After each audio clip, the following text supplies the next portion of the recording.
Meus queridos, vamos abrir a Bíblia Sagrada no livro de Atos dos Apóstolos. O texto é Atos capítulo 13, do verso 1 ao verso 12. E o tema é: você é importante para Deus. Em Atos capítulo 13, a partir do verso 1 até o verso 12, nós lemos que na igreja em Antioquia havia profetas e mestres, a saber, Barnabé, Simeão, chamado Níger, Lúcio de Cirene, Manaém, colasso de Herodes, o tetrarca, e Saulo.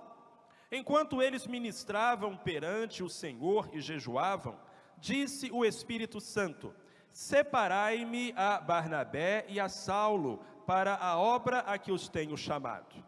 Então, depois que jejuaram, oraram e lhes impuseram as mãos e os despediram. Estes, pois, enviados pelo Espírito Santo, desceram a Seleucia e dali navegaram para Chipre. Chegados a Salamina, anunciavam a palavra de Deus nas sinagogas dos judeus e tinham a João como auxiliar. Havendo atravessado a ilha toda até Pafos, acharam um certo mago, falso profeta, judeu, chamado Bar Jesus. Ele estava com o procônsul Sérgio Paulo, homem sensato. Este chamou a Barnabé e a Saulo e mostrou desejo de ouvir a palavra de Deus. Mas resistia-lhes Elimas, o encantador, porque assim se interpreta o seu nome, procurando desviar da fé o procônsul. Todavia, Saulo, também chamado Paulo, cheio do Espírito Santo, fitando os olhos nele, disse: ó filho do diabo, cheio de todo o engano e de toda a malícia, inimigo de toda a justiça, não cessarás de perverter os caminhos retos do Senhor? Agora, eis a mão do Senhor sobre ti, e ficarás cego, sem ver o sol por algum tempo. Imediatamente caiu sobre ele uma névoa e trevas, e andando à roda, procurava quem o guiasse pela mão. Então, o procônsul, vendo o que havia acontecido, creu, maravilhando-se da doutrina do Senhor. Aleluia! Bendita seja a palavra de Deus que nós acabamos de ler. Irmãos, o que é isso que lemos? Um registro histórico. A história da primeira viagem missionária e a história do primeiro convertido numa viagem missionária. Isso aconteceu lá na ilha de Chipre, que é uma ilha no mar Mediterrâneo. Hoje, Chipre é um país. E 80% da população deste país é formada por cristãos. E tudo começou com um cristão, com um convertido, com um romano chamado Sérgio Paulo. Há muitas lições preciosas que nós poderíamos extrair desse texto, mas eu gostaria de tirar uma lição. E a lição é a seguinte: você é importante para Deus. Eu tenho algo muito sério a lhe dizer, da parte de Deus e em nome de Cristo. Você é importante para Deus. E porque você é importante para Deus, Deus lhe envia a sua palavra. Meus queridos irmãos e irmãs, eu fico encantado ao ler este texto, quando vejo a importância que Deus dá a uma alma, uma única alma. Paulo e Barnabé estavam em Antioquia. E em Antioquia, um mover de Deus extraordinário acontecia, um grande avivamento. As pessoas estavam se convertendo às dezenas, às centenas. A coisa estava tão boa lá em Antioquia, que lá pela primeira vez, os discípulos foram chamados de cristãos. E quem liderava aquele movimento na unção do Senhor era a dupla Paulo e Barnabé. E de repente o Senhor, através do Espírito Santo, fala à liderança daquela igreja: separem Barnabé, separem Paulo, para a obra que eu tenho preparado para eles. Mas Senhor, eles estão fazendo um grande trabalho aqui, eles estão convertendo multidões a um mover, eles não podem sair daqui agora. Não, minha igreja, não, meus filhos, não, minhas filhas, separem Paulo e Barnabé para a obra que eu tenho preparado para eles. Então a igreja obedeceu, orou, jejuou, impôs as mãos, despediu Paulo e Barnabé. E aí a Bíblia diz que eles saíram lá de Antioquia e foram viajando, versículo 4. Viajando chegaram até a Seleucia, ali pegaram um navio, e navegando chegaram a Chipre, a ilha de Chipre, desembarcaram no lado leste da ilha, na cidade de Salamina, e foram anunciando a palavra. E aí a Bíblia diz que eles, veja só o versículo 6, atravessaram a ilha toda, de leste a oeste, até chegar numa cidade chamada Pafos, lá no outro extremo da ilha. E lá eles encontraram um homem chamado Sérgio Paulo, que queria conhecer a verdade do Senhor. Meus irmãos, minhas irmãs, a importância que Deus dá a uma única alma, a uma única pessoa.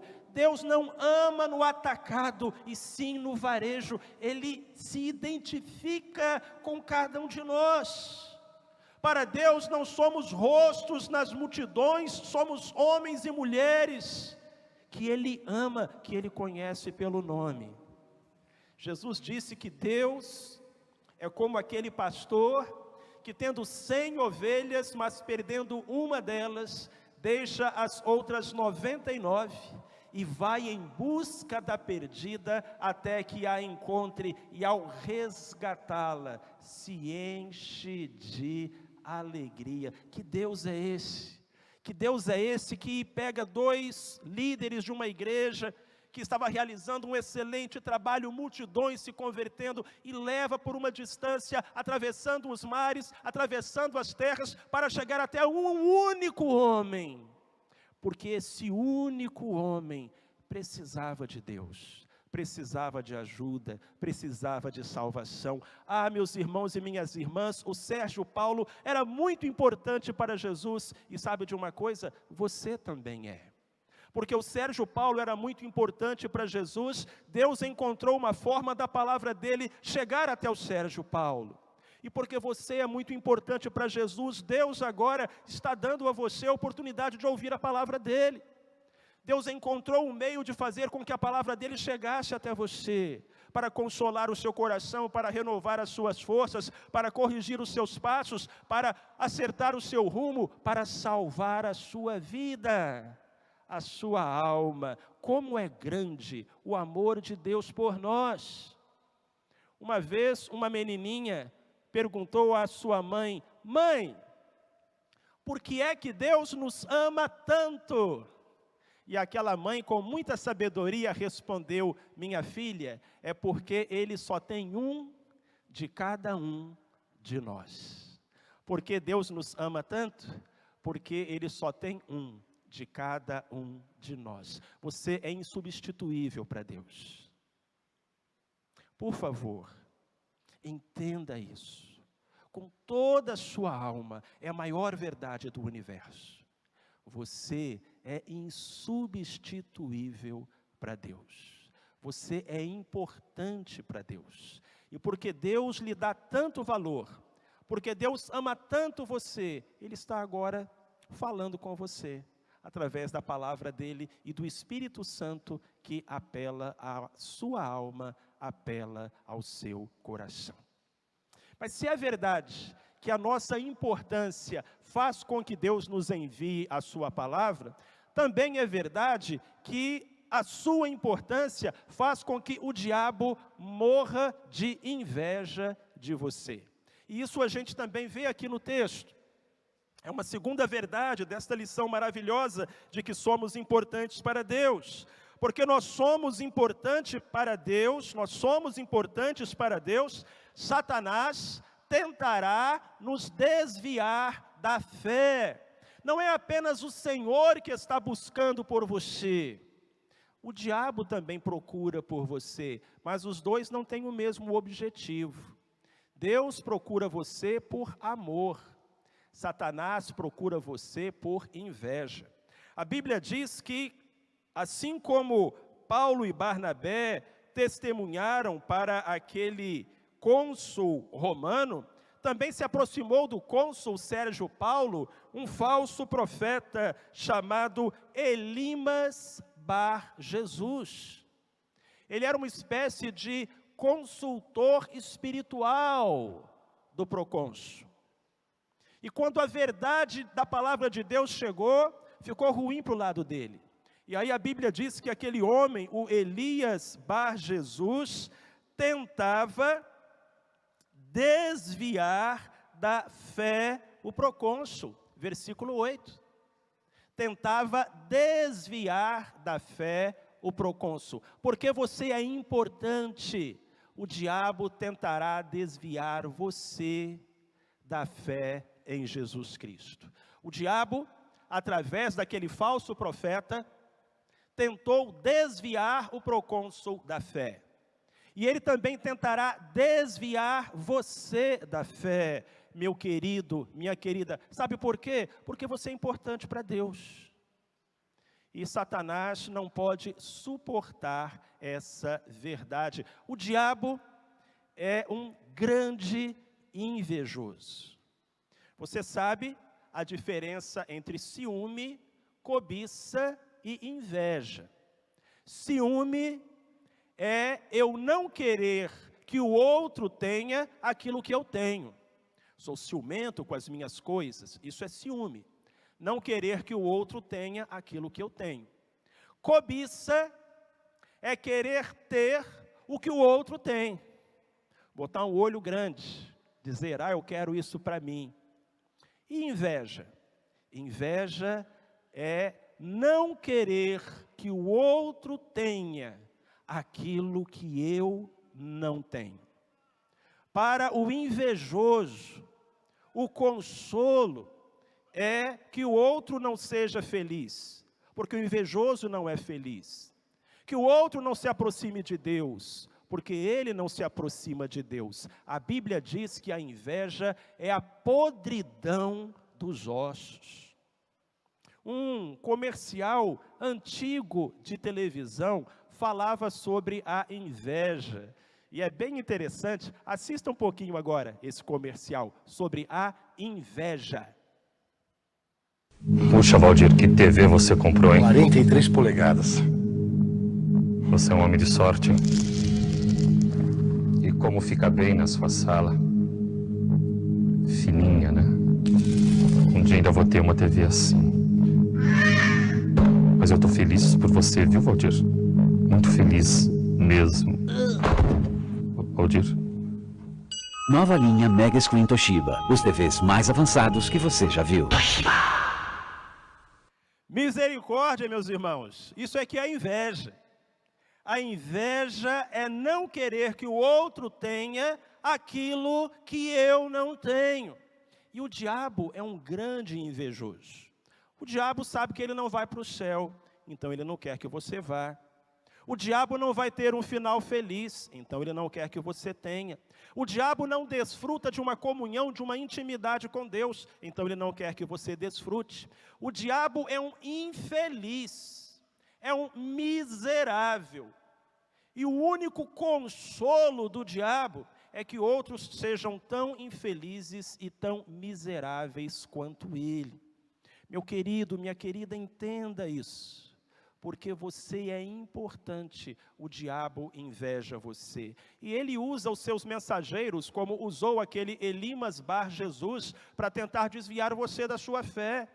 E ele vai usar de tentações, e ele vai usar de ataques, e ele vai usar de mentiras, ele vai usar de tudo que estiver ao seu alcance, para que a palavra de Deus não transforme a sua vida, para que a vontade de Deus não cumpra na sua vida.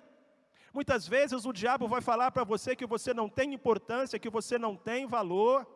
Ele vai dizer a você que pule da ponte, que corte os pulsos, que meta uma bala na cabeça. Ele vai dizer a você que não há futuro, que não há esperança, que não existe Deus. E se existir, Ele não se importa com você, porque você é pequeno, você é insignificante, você é cheio de defeitos, você não tem nenhuma qualidade. Ele vai dizer a você que Deus não o ama, que as pessoas não o amam, que você não vale nada.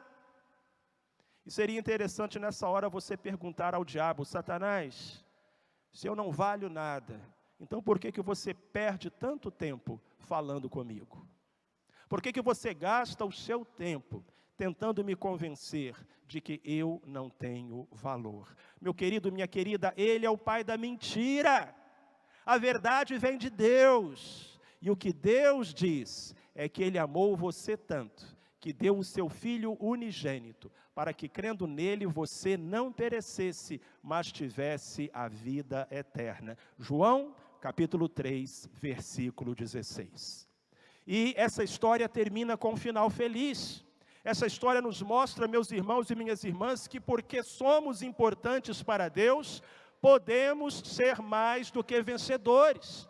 Porque Satanás, com toda a sua inveja, e com todos os seus secretários, os seus enviados, com todas as pessoas que são dominadas por ele e usadas por ele, não pode impedir a sua bênção, não pode impedir a sua vitória, não pode impedir você de andar com Jesus. Ah, meus irmãos e minhas irmãs, a Bíblia diz que quando aquele falso profeta começou a tentar desviar o procônsul Sérgio Paulo da sua fé, e Deus queria salvar o Sérgio Paulo, a Bíblia diz que Paulo, o missionário, o apóstolo, o homem de Deus, cheio do Espírito Santo, olhou para os olhos daquele homem e disse: seu filho do diabo.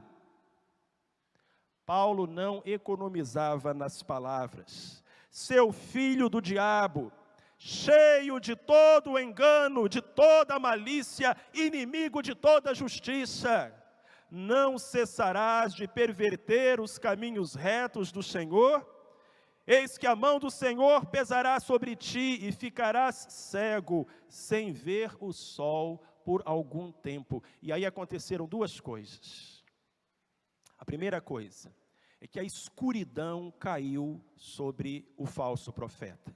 E ele ficou absolutamente cego. A Bíblia diz que ele procurava alguém que o guiasse pela mão. A escuridão desceu sobre aquele homem. Mas a luz do céu desceu sobre a vida de Sérgio Paulo. A Bíblia nos diz, e o texto se encerra contando isso: o procônsul viu o que havia acontecido e creu, maravilhando-se da doutrina do Senhor. Porque Deus é o dono de todo poder. O diabo tentou, mas o diabo não tem poder. Não é possível comparar a força de Satanás com o poder de Deus. Você não pode ter medo de Satanás. Ah, eu tenho medo de que se eu buscar ao Senhor, se eu colocar os meus pés no caminho do Senhor, se eu começar a seguir a Jesus, o inimigo vai me perturbar. Você não precisa ter medo, porque maior é aquele que está em nós do que aquele que está no mundo. Porém, você precisa se apegar a Deus. Por quê, meu querido? Por quê, minha querida? Porque Deus é a fonte de todo o poder. Olha, no que você está se apegando para a sua salvação? Um dia todos nós haveremos de morrer, transporemos os portais da eternidade e compareceremos diante do nosso Criador. Ao que você está se apegando na sua esperança de vida eterna? a religiões, a doutrinas, a filosofias, à sua própria bondade, ou você está se apegando ao poder de Deus para a salvação, que é o Evangelho de Jesus Cristo? Ao que você está se apegando? Ao que você está se apegando para vencer as suas dificuldades, para transpor as suas barreiras, para vencer as suas lutas? Você que está batalhando contra uma enfermidade, você que está com o coração moído pela falta, pela saudade, pela ausência de um ente querido, a que você está se apegando? A que você está se apegando para o sustento da sua família, para o futuro da sua casa? A que você está se apegando para a sua realização, para ter um sentido de vida aqui na eternidade? Meu querido, minha querida, a que você está se apegando? No século passado viveu um filósofo chamado Bertrand Russell. Esse filósofo era ateu. Talvez o livro mais famoso de Bertrand Russell seja Por que não sou um cristão? E foi um filósofo cultuado, celebrado, como uma espécie de campeão do ateísmo no século XX. Muitos leram os seus livros, foram convencidos pelos seus argumentos, exaltaram as suas ideias. Mas quando Bertrand Russell estava com mais de 80 anos, um pouco antes de morrer, ele morreu na década de 70, Bertrand Russell foi entrevistado por um canal de televisão. E a certa altura o repórter lhe fez uma pergunta e disse: filósofo, você está com mais de 80 anos, então a morte já começa a se aproximar. A que você se apega? A morte se aproxima. A que você se apega? E aquele filósofo respondeu para o repórter: eu não tenho nada a que me apegar, senão a um desespero implacável. Você não vai encontrar isso nos livros dele. Vai encontrar na entrevista que ele deu, pouco antes de morrer. Eu não tenho nada a que me apegar, a não ser a um desespero implacável. Muitas pessoas não têm nada a que se apegar. Outras estão se apegando a coisas, pessoas, forças que não podem lhes valer. Mas quando a gente se apega com Deus, a gente se apega àquele que tem amor e poder para nos salvar, para nos resgatar, para nos socorrer, para nos colocar em pé. A gente se apega àquele que morreu numa cruz por nós, mas ressuscitou ao terceiro dia e que disse: todo o poder me foi dado no céu e na terra. Amém. Aleluia. Louvado seja o Senhor Jesus. Meu querido, minha querida, você é importante para Deus. E você é importante porque Deus ama você. É o amor de Deus por você que faz de você essa pessoa tão preciosa, tão especial. Você tem valor. Então, volte-se agora mesmo para Deus. Entregue a Ele a sua causa, o seu caso. Entregue a Ele a sua vida, o seu coração. Se você está afastado dos caminhos de Deus, desviado da fé, retorne ao aprisco do bom pastor. Se você está triste, pesaroso, pelos golpes recebidos da vida, coloque nele a sua esperança, naquele que faz de você mais do que vencedor, mais do que vencedora. Se você não tem certeza da sua salvação, coloque nele a sua confiança e receba Jesus como seu Salvador pessoal. Do jeito que você está, você não precisa fazer nenhum preparativo. É só ir até Jesus. É só dizer a Jesus: Senhor, eu preciso de Ti. E a Ti eu venho como eu estou. Amém? Deus te abençoe.